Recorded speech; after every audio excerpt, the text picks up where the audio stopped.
Hello दोस्तों, कैसे आप सब। तो हम लोग प्राचीन भारत का इतिहास मतलब कि एंशिएंट इंडिया का जो अपना इतिहास है, हिस्ट्री है, वो हम लोग क्या कहे हैं, एक लेक्चर ऑलरेडी कर चुके हैं। आज हम लोग सेकंड लेक्चर करेंगे। ये जो क्लास हो रहा है किस किस आपका एग्जाम के लिए इंपॉर्टेंट है। तो आप यूपीएससी का कोई भी वनडे एग्जाम देते हैं, जैसे कि एनडीए का देते हैं, सीडीएस का देते हैं, सीएपीएफ का देते हैं, चाहे तो आप कोई भी पीसीएस देते हैं, एसआई का एग्जाम देते हैं, साथ ही साथ एसएससी का, रेलवे का जो भी एग्जाम देते हैं, उसके लिए क्या होगा, बहुत ज़्यादा महत्वपूर्ण साबित होगा। वीडियो अच्छा लगेगा तो लाइक करिएगा, कमेंट करिएगा, शेयर करिएगा, सब्सक्राइब करके बेल आइकन को दबा के रखिएगा। इसको आप पढ़ कर जाइएगा तो आपका लेवल इतना बन जाएगा कि कोई भी एग्जाम जिसमें जीएस पूछता है आपका, वहां से क्वेश्चन छूटने का चांस नहीं रहेगा। चलिए, तो हम लोग सबसे पहले जो देखते हैं कि आज का मतलब टॉपिक क्या पढ़ना है। कल हम लोग टॉपिक कौन सा पूरा कर लिए। तो प्राचीन भारत के इतिहास के स्रोत में हम लोग दो टॉपिक जो है, साहित्यिक स्रोत और पुरातात्विक स्रोत, ये दोनों से क्या होता है कि अपना प्राचीन भारत का, एंशिएंट इंडिया के बारे में जानकारी जो मिलता है, ये दोनों हम लोग क्या किए हैं कि पूरा कर लिए हैं। अगर वो नहीं देखें तो जाके आप लेक्चर देख सकते हैं, ठीक है, क्योंकि दूसरा लेक्चर करने से पहले फर्स्ट लेक्चर देख लेना चाहिए। ये बात आपको ध्यान देना है। टुडे जो आज हम लोग क्या पढ़ेंगे, तो विदेशी अभिलेख कुछ पढ़ेंगे, जिससे भारत की जानकारी क्या क्या मिला है। कुछ शब्दावली है जिसको हम लोग देख लेंगे। प्राचीन भारत के इतिहास के आधुनिक लेखक जो है वो देख लेंगे।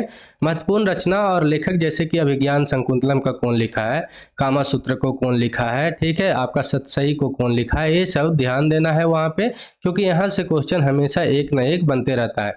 भागवत गीता को कौन लिखा है, रामचरितमानस को कौन लिखा है, यहाँ से आपको ये टॉपिक कंप्लीट करना है। प्रस्तर युग जो है आपका आदिम मानव वाला, उसको तीन भाग में बांटा गया है, जैसे कि पूरा पाषाण युग, ठीक है, मध्य पाषाण काल, आपका नव पाषाण काल। ये तीनों को क्या करना है, बहुत अच्छा से देखना है, क्योंकि यहाँ से क्वेश्चन बहुत ज्यादा बनता है और एक यहाँ से, ठीक है, और कुछ शब्दावली से भी क्वेश्चन बनते रहता है। एक्चुअली यहाँ से एक दो क्वेश्चन आपका हमेशा एग्जाम में 2 से 3 क्वेश्चन बनते ही रहता है, ठीक। तो थोड़ा छोटा टॉपिक है और इसको यहाँ से क्वेश्चन बनते रहता है, तो जल्दी से जल्दी पूरा कर लेना चाहिए, ठीक है। छोड़ने का ये सब नहीं है, क्योंकि यहाँ से ही आजकल ज्यादा सवाल बनते रहता है, ध्यान देना है। तो सबसे पहले हम लोग देखते हैं विदेशी अभिलेख के बारे में। तो एशिया माइनर और मध्य एशिया से 1400 ईसा पूर्व में एक प्राप्त संधि, उस मतलब कि 1400 ईसा पूर्व के एक प्राप्त क्या हुआ है कि संधि पत्र अभिलेख प्राप्त हुआ है। उसमें क्या है कि वैदिक देवता मित्र, वरुण, इंद्र और नसत्य के नाम उल्लेखित हैं। ये बात आपको याद रखना है, ठीक है। बोगाज कोई है जिसका कहाँ पे है, तो आपका मध्य एशिया का है भाग, वहां से ये प्राप्त हुआ है। कब का है, तो 1400 ईसा पूर्व का है। कौन सा पत्र है ये भी पूछ सकता है, तो आपको याद रखना है कि संधि पत्र अभिलेख एक प्राप्त हुआ है, जिसमें वैदिक देवता कौन कौन, तो मित्र, वरुण, इंद्र और नसत्य का नाम उसमें उल्लेखित है। ये बात आपको ध्यान देना है। दूसरा क्या है कि यूनानी एक राजदूत था हेलियोडोरस, उसका संवग विदिशा का एक गरुड़ स्तंभ लेख वहां से प्राप्त हुआ है, जिसमें क्या है कि भागवत धर्म वासुदेव की अवधारणा की जानकारी वहां से मिलता है। ये बात आपको ध्यान देना है, ठीक। ये दोनों आगे हम लोग देखते हैं कुछ शब्दावली है। तो कुछ शब्दावली में क्या है आपका कि देखना है कि अभिलेख किसको कहते हैं। तो अभिलेख जैसे कि कुछ मुहर प्राप्त हो, प्रस्तर, स्तंभ हो, स्तूप हो, चट्टानों और ताम्रपत्रों पर जो मिलते हैं ना, उसको हम लोग क्या बोलते हैं, तो अभिलेख बोलते हैं। ये बात आपको ध्यान रखना है। एपिग्राफी किसको बोलते हैं, तो आपको अभिलेख के अध्ययन को हम लोग क्या बोलते हैं, तो एपिग्राफी बोलते हैं, या पूरा लेख शास्त्र भी कहते हैं हिंदी में। ये भी आपको ध्यान देना है, ठीक है। दूसरा अगर हम लोग देखते हैं तो क्या है कि पेलियोग्राफी है, जो अभिलेख तथा दूसरे प्राचीन दस्तावेजों के प्राचीन तिथि अध्ययन को जो हम लोग करते हैं, उसी को हम लोग क्या बोलते हैं, तो पेलिग्राफी बोलते हैं। जैसे कि कार्बन डेटिंग से करते हैं ना, कार्बन 14 से हम लोग कुछ का जानकारी प्राप्त करते हैं, जिसी को हम लोग क्या बोलते हैं, तो पेलिग्राफी बोलते हैं। ये बात आपको याद रखना है, जिसका डेट पता चलता है कि 2500 ईसा पूर्व का है, 1400 ईसा पूर्व का है, उसको, ठीक है। न्यूमी एस्टेमिक्स किसको बोलते हैं, तो सिक्को, जो सिक्का प्राप्त होता है, जैसे कि आहत सिक्का है, पंचमार्क सिक्का है, ये सब जो सिक्का प्राप्त होता है, उसका हम लोग जो अध्ययन करते हैं उसको क्या बोलते हैं। तो चाहे हिंदी में आपको दिया रहेगा तो मुद्रा शास्त्र होगा, ठीक है, लेकिन इंग्लिश वाला ही ये जो आपका जो नाम रहेगा यही रहेगा आपका न्यूमी एस्टेमिक्स। ये बात आपको याद रखना है, ठीक। चलिए आगे हम लोग इसमें देखते हैं। तो प्राचीन भारत के इतिहास के कुछ आधुनिक लेखक हैं जो क्या किए थे कि अपना बुक जो है, पूरा प्राचीन बुक, उसको क्या किया था, इंग्लिश में ट्रांसलेट किया था, ताकि और भी इंडिया को बारे में अच्छा से जानकारी प्राप्त करें। और ब्रिटिशर का तो नाम ही था कि वो क्या करता था, हिस्ट्री का कहीं से किसी का जानता था और उस पर क्या करता था, फिर राज करता था। ठीक उसी तरह से क्या किया कि 1776 ईस्वी में मनुस्मृति जो हिंदू धर्म का एक बुक है उसको अनुवाद किया, और उस बुक का इंग्लिश में जो ट्रांसलेट हुआ था उसका नाम क्या था, ए कोड ऑफ जेंटू लॉज था। ये बात आपको याद रखना है।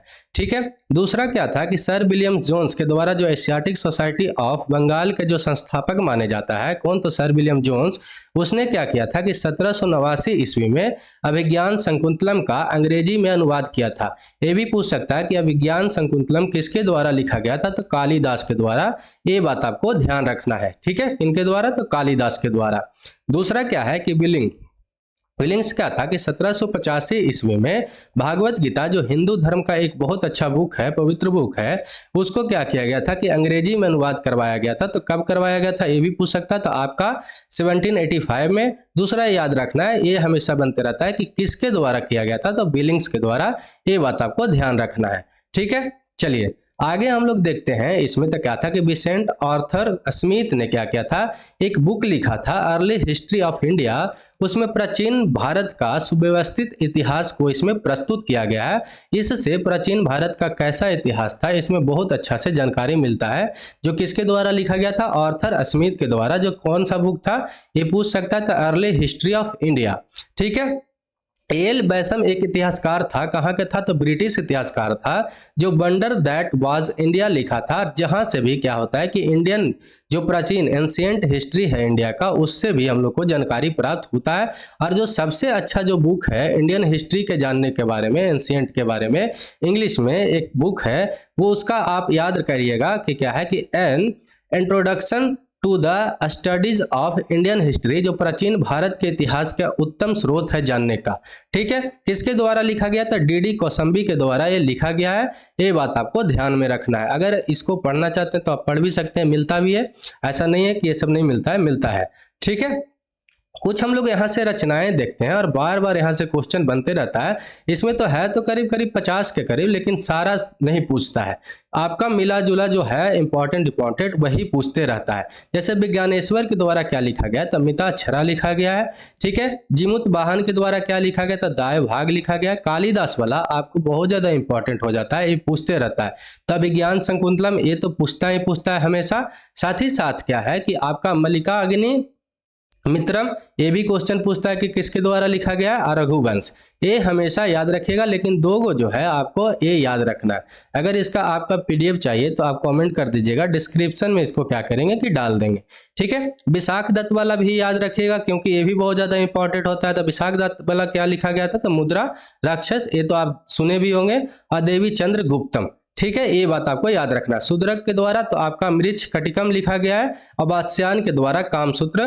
ये जो हमेशा क्वेश्चन पूछते रहता है। ठीक है, चलिए आगे हम लोग देखते हैं। तो राजशेखर के द्वारा काव्य मीमांसा, कर्पूरी मंजरी, हरिविलास, बाल रामायण। ठीक, बाण भट्ट के द्वारा आपका हरि हर्ष चरित लिखा गया है। बिलहन के द्वारा क्या लिखा गया, तो विक्रमादेव चरित लिखा गया। अमर के द्वारा तो सी अमर कोश। पद्मगुप्त के द्वारा क्या लिखा गया, तो नव शाक चरित लिखा गया है। सोमदेव के द्वारा ललित विग्रह राज लिखा गया है। मेरु तुंग के द्वारा क्या लिखा गया, तो प्रबंध चिंतामणि लिखा गया है। ठीक है, भास्कर चार्य के द्वारा क्या लिखा गया है, तो आपका सिद्धांत शिरोमणि लिखा गया है। अतुल के द्वारा मुसी वंश लिखा गया है। ठीक है, नागसेन वाला आपको याद रखना है, हमेशा ये क्वेश्चन बनता है। तो मिलिंद पानो लिखा गया है, यहाँ से आपको ध्यान देखना है। यही राजशेखर वाला भी आपको याद रखना है, और बाण भट्ट वाला भी। ठीक, जिस पर आप टिक लगाएंगे वो आप ध्यान में रखिएगा। चलिए आगे हम लोग देखते हैं। तो बराह मिहिर के द्वारा बृहत संहिता लिखा गया है। भभूति, ये बहुत ज्यादा इंपॉर्टेंट हो जाते हैं। तो भभूति के द्वारा उत्तर रामचरित लिखा गया, और दांडी के द्वारा क्या लिखा गया, तो आपका काव्य दर्शन लिखा गया है। हेमचंद्र सूरी के द्वारा कुमारपाल रचित लिखा गया है। जयदेव वाला भी आपका इंपॉर्टेंट हो जाता है। तो एक गीत गोविंद लिखा गया है। भास के द्वारा चारु दत्त स्वप्न और वासवदत्ता लिखा गया है। विष्णु शर्मा वाला आपको याद रखना है। एक क्या था, तो आपका पंचतंत्र था। ठीक है, अश्व घोष वाला भी इंपॉर्टेंट बन जाता है। और बुद्ध चरित और इनके द्वारा सूत्र लकार लिखा गया था, लंकार लिखा गया था, तो ये बात आपको याद रखना है। वेद व्यास के द्वारा भागवत गीता और महाभारत लिखा गया है। और आपका साथ ही साथ क्या है, भर्तृहरि के द्वारा क्या लिखा गया, तो आपका भक्ति शतक लिखा गया है, ये आपको ध्यान देना है। ठीक, आगे हम लोग देखते हैं तो क्षेमेंद्र के द्वारा दशावतार चरित्र लिखा गया है, कामंदन के द्वारा नीतीश सार लिखा गया है, भरत के द्वारा नाट्य शास्त्र, ये बहुत इंपॉर्टेंट बन जाता है भरत वाला भी। वाल्मीकि के द्वारा जो आपको लिखा गया है आपका रामायण लिखा गया है। गोस्वामी तुलसीदास के द्वारा रामचरितमानस लिखा गया है। ये भी क्वेश्चन बहुत ज्यादा पूछता है कि रामचरितमानस किनके द्वारा लिखा गया, तो आपको याद रखना है तुलसीदास गोस्वामी के द्वारा।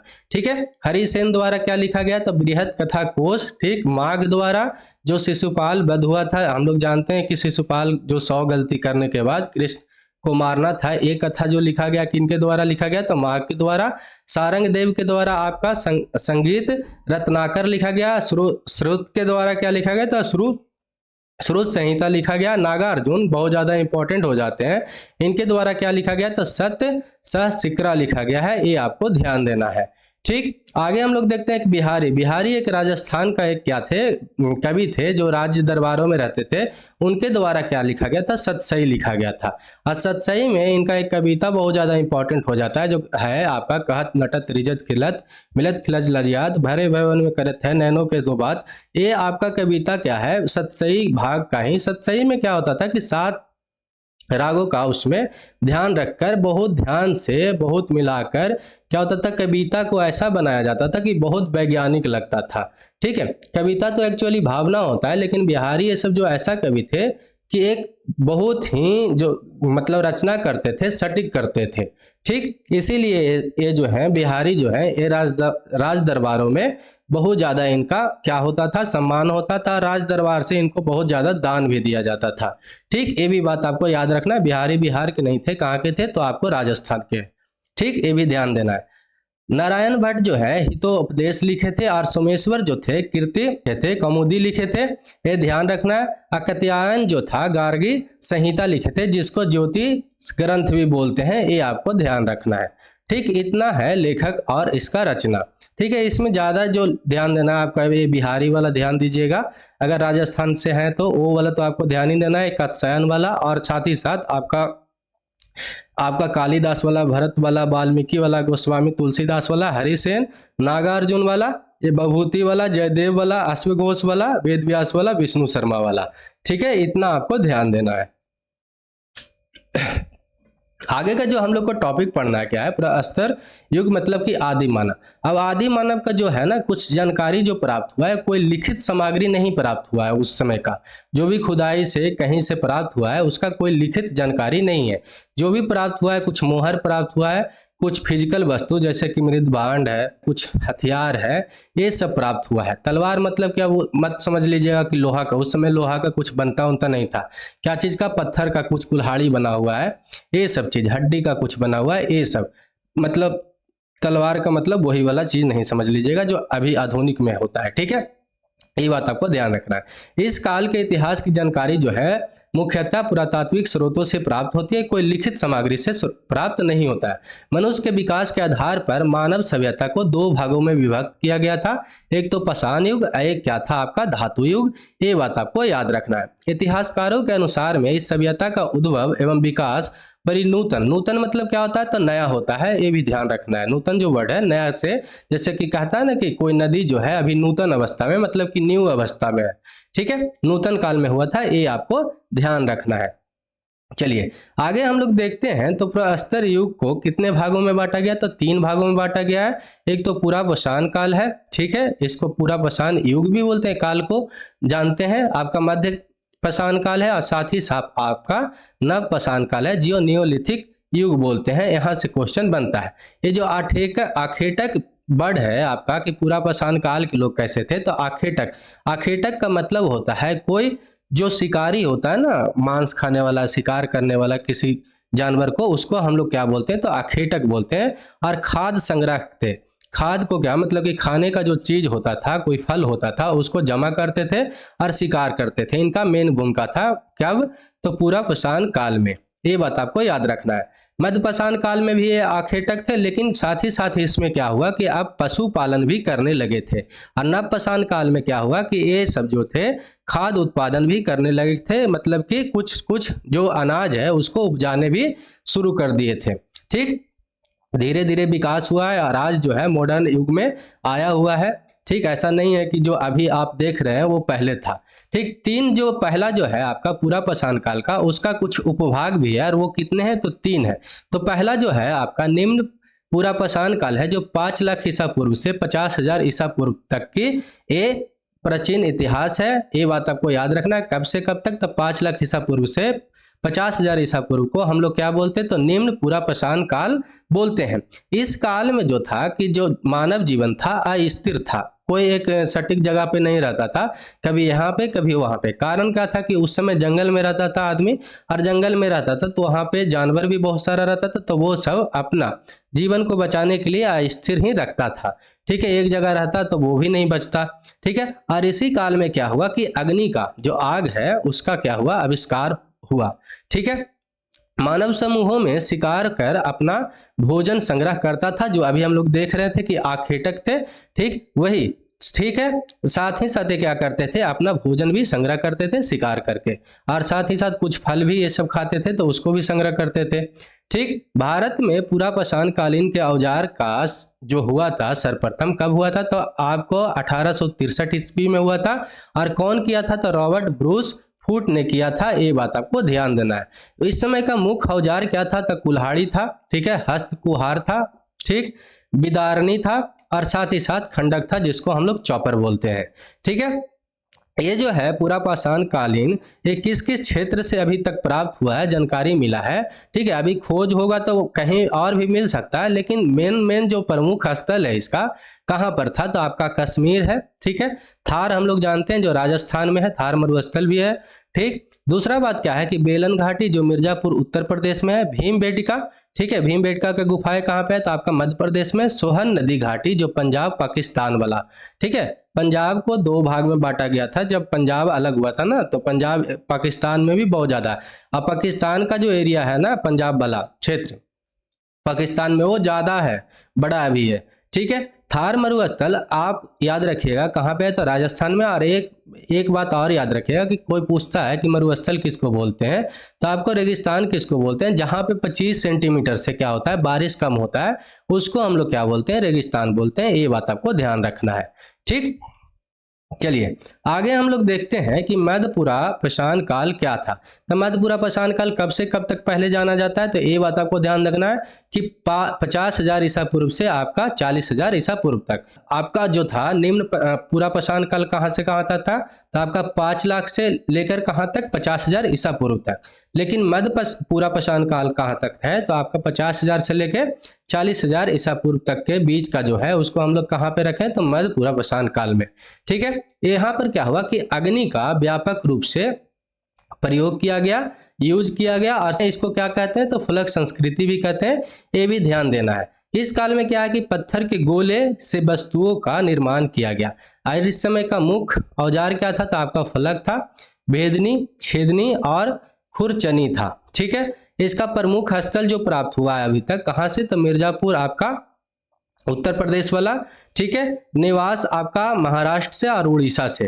ठीक, ये बात आपको ध्यान देना। आगे भी कुछ जानकारी मिल सकता है, ऐसा नहीं है कि यही सब आपका प्रमुख स्थल होगा, क्योंकि अभी कितना अंदर में दबा हुआ है प्राचीन भारत के इतिहास ये कोई नहीं जानता है। ठीक, जैसे जैसे पता चलेगा वैसे वैसे जानकारी मिलते रहेगा। कोई जानकारी कैसे मिलता है तो आपका कार्बन डेटिंग से, यूरेनियम डेटिंग से। कार्बन 14 जो होता है क्या करता है एज मापता है। ठीक, चलिए आगे हम लोग देखते हैं जो सी है इसका उपभाग में उसका है उच्च पूरा पाषाण काल। उच्च पूरा पाषाण काल को कहां से कहां तक रखा गया तो 40,000 ईसा पूर्व से आपको 10,000 ईसा पूर्व के बीच में रखा गया है। और इस काल का प्रमुख जो विशेषता क्या है कि नए चकमक उद्योग एवं आधुनिक मानव का इसमें उदय हुआ है। आधुनिक मानव मतलब कि होमोसेपियन, पहले जो लोग था बंदर जैसे था, फिर क्या हुआ धीरे धीरे उसमें विकास हुआ, फिर उछलना शुरू किया, ठीक है, और धीरे धीरे दो पैरों पर चलना शुरू किया, जो अभी हम लोग मॉडर्न है। और मॉडर्न में क्या हुआ कि होमो सेपियंस जो बना, आधुनिक मानव कब बना था, तो उच्च पूरा पाषाण काल में, जो कब से कब तक था, तो आपका 40,000 ईसा पूर्व से 10,000 ईसा पूर्व का। ठीक, और इसमें कुछ उद्योग भी होना शुरू हो गया, ये बात आपका याद रखना है। ठीक है, सबसे पुरानी चित्रकारी का प्रमाण इसी समय का जो प्राप्त होता है भीमबेटका का, ये बात आपको याद रखना है। सबसे पुरानी चित्रकारी का प्रमाण जो है भीमबेटका इसी काल का है, ये ध्यान में रखना है, बहुत ज्यादा ये क्वेश्चन बनते रहता है। प्रमुख औजार क्या है, तो फलक और तछनी है, ये बात आपको याद रखना है। ठीक है, और साथ ही साथ आपका सल्क है। प्रमुख स्थल जो अभी तक इसका जो प्राप्त हुआ है, तो बीजापुर से हुआ है, इनाम गांव से हुआ है जो महाराष्ट्र में है, और बेलन घाटी कहाँ पे है, तो आपका उत्तर प्रदेश से है। ठीक, इतना आपको याद रखना है इसका। आगे जो हम लोग दूसरा देखते हैं वो है आपका मध्यपाषाण काल। मध्यपाषाण काल कब से कब तक था, तो आपका 9,000 ईसा पूर्व से आपका 4,000 ईसा पूर्व था।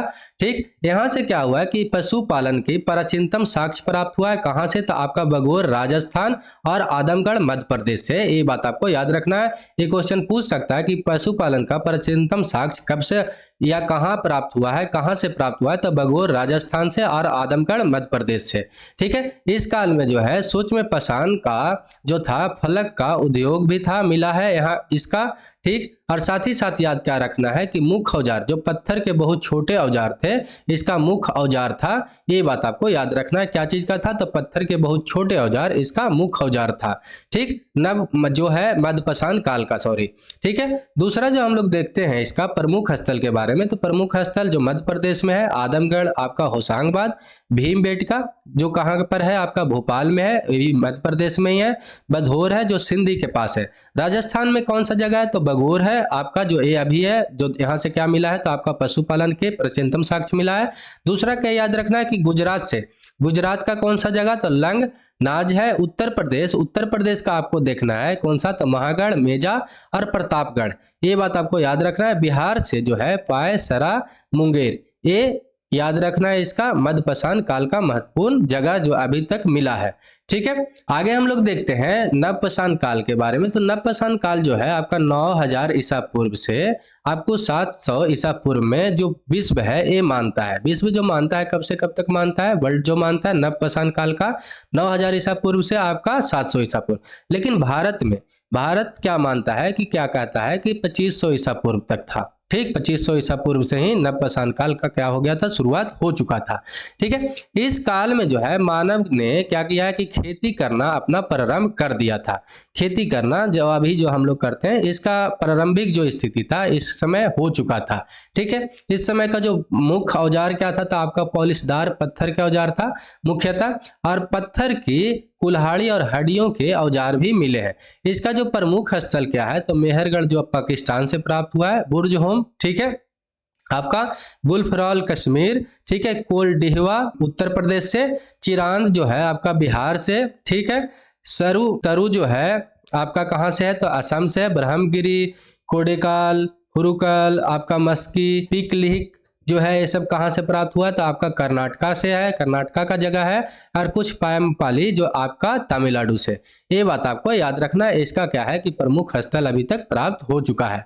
ठीक है, आगे हम लोग इसका देखते हैं, तो क्या है कि ताम्रपाषाणिक संस्कृति। तो ताम्रपाषाणिक संस्कृति के बारे में हम लोग जानते हैं कि इसके बारे में क्या क्या है, तो देखते हैं तो क्या है कि ऐतिहासिक काल में मानव के द्वारा जो प्रथम बार जो धातु का यूज किया गया था कौन सा था, तो आपका तांबा था, कॉपर था। इसी के दौरान क्या हुआ था कि तांबे का औजार मतलब कि कॉपर के औजार के साथ साथ पत्थर का भी प्रयोग करना शुरू रहा और जारी भी रहा, मतलब कि इस समय तांबा यूज में आ गया था। इसी कारण से इसको हम लोग क्या बोलते हैं, तांबा यूज होने के कारण से तो ताम्रपाषाण काल की संस्कृति बोलते हैं। ये बात आपको याद रखना है, किसके कारण से, तांबा यूज होने के कारण से। ठीक है, कुछ प्रमुख ताम्रपाषाण काली का संस्कृति हम लोग देखते हैं, तो देखते हैं कि आहार संस्कृति है कब से कब तक था, तब 2800 से आपका 1500 ईसा पूर्व तक। कायथा संस्कृति 2450 से 1750 ईसा पूर्व तक। सालबदा संस्कृति 2300 से आपका 2000 ईसा पूर्व तक। प्रभास संस्कृति 2000 से 1400 ईसा पूर्व तक। मालवा संस्कृति आपका 1900 से आपका 1400 ईसा पूर्व तक। रंगपुर संस्कृति आपका 1700 से 1400 ईसा पूर्व तक। हजारवे संस्कृति 1500 से आपका 900 ईसा पूर्व तक। ये सब ज़्यादा याद करने का चीज़ नहीं है, लेकिन इसमें से आपको याद करके रखना है कि ताम्रपाषाण कालीन संस्कृति किसको कहते हैं। तो आपको याद रखना है कि जब तांबा का यूज होना शुरू हो गया था जिस काल में, उसी को हम लोग ताम्रपाषाण काल मतलब कि ताम्रपाषाणिक संस्कृति कहा जाने लगा। ठीक है, आपको याद रखना है। ठीक, चलिए आगे हम लोग देखते हैं कुछ जो है नवपाषाण काल के विशिष्ट तथ्य के बारे में, और यहाँ से क्वेश्चन हमेशा बनते रहता है। तो मेहरगढ़ जो पाकिस्तान बलूचिस्तान का क्या है जो क्षेत्र है, वहां से गेहूं और जौ की खेती तथा भेड़ और बकरी के पालन करने के साक्ष्य क्या है कि प्राप्त हुआ है। कहाँ से? तो मेहरगढ़ पाकिस्तान और बलूचिस्तान का जो क्षेत्र है वहां से। ठीक है, इलाहाबाद उत्तर प्रदेश का जो कोलडीहवा जगह है वहां से विश्व में चावल का प्राचीनतम साक्ष्य प्राप्त हुआ है, जो कब का है।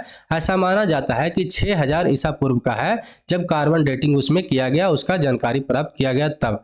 ठीक है, बुर्ज ब्रिज का जो स्थान है बुर्ज होम जो आपका कश्मीर में है, यहाँ से क्या है कि गर्ता बास गड्ढा घर मिला है, और हड्डी के औजार और सूक्ष्म पाषाण का पूर्ण अभाव का लक्षण भी प्राप्त हुआ है। ये बात आपको याद रखना है। यहाँ पर कब्र में मालिक जब मरता था क्या होता था, अगर कोई आदमी मरा तो उसके शवों के साथ उसके पालतू कुत्तों को भी दफनाया जाता था। ये बात आपको याद रखना है। ठीक है, साथ ही साथ हम लोग देखते हैं गुफक राल कुम्हार जो है, कुम्हार की गुहा है। ये कश्मीर के लोग क्या थे तो पशुपालक और कृषि दोनों कार्य करते थे। ये बात आपको ध्यान में रखना है। चिरांद जो आपका सारण बिहार से जो है मिला है जगह पे, वहां से हड्डियों के औजार प्राप्त हुए हैं। और विशेषता जो हड्डी का औजार क्या है कि आपका हिरन के सींगों का बना हुआ है। कहाँ से ये प्राप्त हुआ? तो बिहार के सारण से चिरांद। ये बात आपको याद रखना है। सर्वप्रथम क्या है कि नवपाषाण काल में ही ऐसा माना गया कि कुत्ता को पालतू बनाया गया था। ठीक, कुम्हकारी भी सबसे पहले इसी काल में मिलती है, जिसमें बर्तनों में पॉलिशदारी काला मृदभांड और धूसर मृदभांड क्या होता है? जो मिट्टी का जो बना हुआ रहता है वस्तु। ठीक है, चटाई की छाप वाले मृदभांड, ये सब क्या हुआ है कि इसी काल से प्राप्त हुआ है, नवपाषाण काल से। ठीक, ये बात ध्यान में रखना है। कर्नाटका का एक जगह है पिल्कीहल, वहां से क्या है कि निवासी पशुपालक थे। यहाँ से प्राप्त हुआ है कि यहाँ के जो निवासी थे कैसा थे तो पशुपालक थे। कहाँ से प्राप्त हुआ है? तो आपका कर्नाटका के पिल्कीहल से। ठीक है, और यहाँ पर ही क्या है कि राख का ढेर प्राप्त हुआ है एवं निवास का स्थान दोनों मिला है।